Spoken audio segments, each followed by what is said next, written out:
Assalamualaikum warahmatullahi wabarakatuh. Saya Filza Zahra Adila Putri dan rekan saya Sela Nurmala. Kami akan menjelaskan materi tentang tujuan aplikasi Sistem Informasi Manajemen mata kuliah SIM, Sistem Informasi Manajemen. Pertama-tama kita harus tahu dulu kan pengertian SIM itu apa. Jadi pengertian SIM itu sistem perencanaan, bagian dari pengendalian internal suatu bisnis yang meliputi pemanfaatan manusia, dokumen, teknologi, dan prosedur oleh akuntansi manajemen untuk memecahkan masalah bisnis seperti biaya produk, layanan, atau suatu strategi bisnis. Nah, kali ini kan kita membahas tentang tujuan aplikasi sistem informasi manajemen. Yang aku pengen tanyakan nih Teh, pertanyaan pertama. Apa saja sih tujuan SIM itu atau tujuan sistem informasi manajemen itu? Oke, saya jawab ya Teh ya.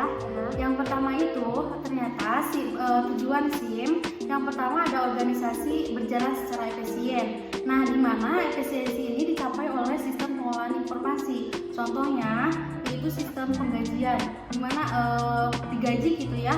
Terus yang kedua ada sistem akuntansi, yang ketiga ada sistem persediaan, yang keempat ada sistem personalia.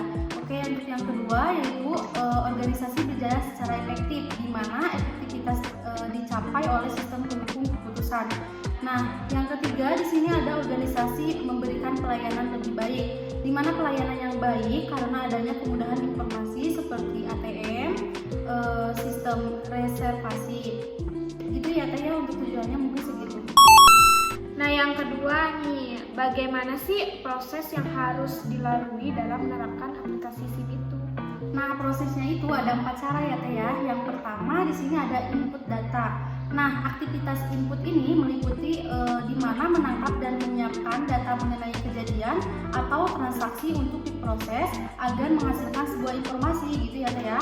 Oke, untuk yang kedua itu ada prokes, yang dimana kegiatan pengelolaan data merupakan bagian perekaman data, di mana pengolahan data ini seluruh pegawai dilakukan untuk pengumpulan data gitu ya, seperti itu.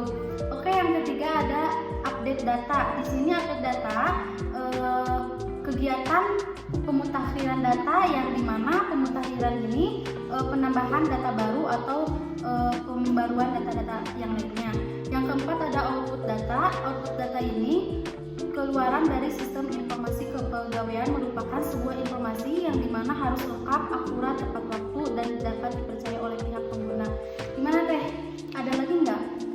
Nah, yang terakhir nih, kira-kira ada gak sih faktor penghambat dan faktor pendukungnya itu dalam sebuah penerapan aplikasi SIM itu? Tentu ada ya Teh ya. Yang pertama yaitu faktor penghambatnya, di mana permasalahan operasional yang terjadi pada umumnya adalah kemampuan sumber daya manusia, di mana sumber daya manusia ini yang disediakan dan mampu menyelenggarakan program contohnya SIMPay gitu ya Teh ya.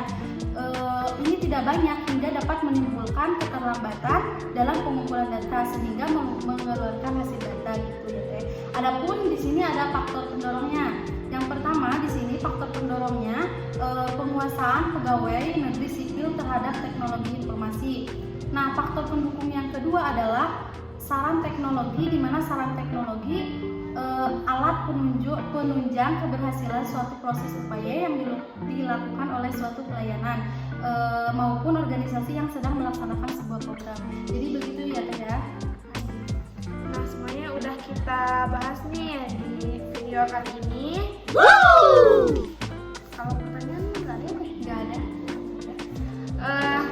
Saya Filza Zahra Adila Putri dan rekan saya Sela Nurmala. pamit undur diri. Sekian penjelasan kami tentang tujuan aplikasi sistem informasi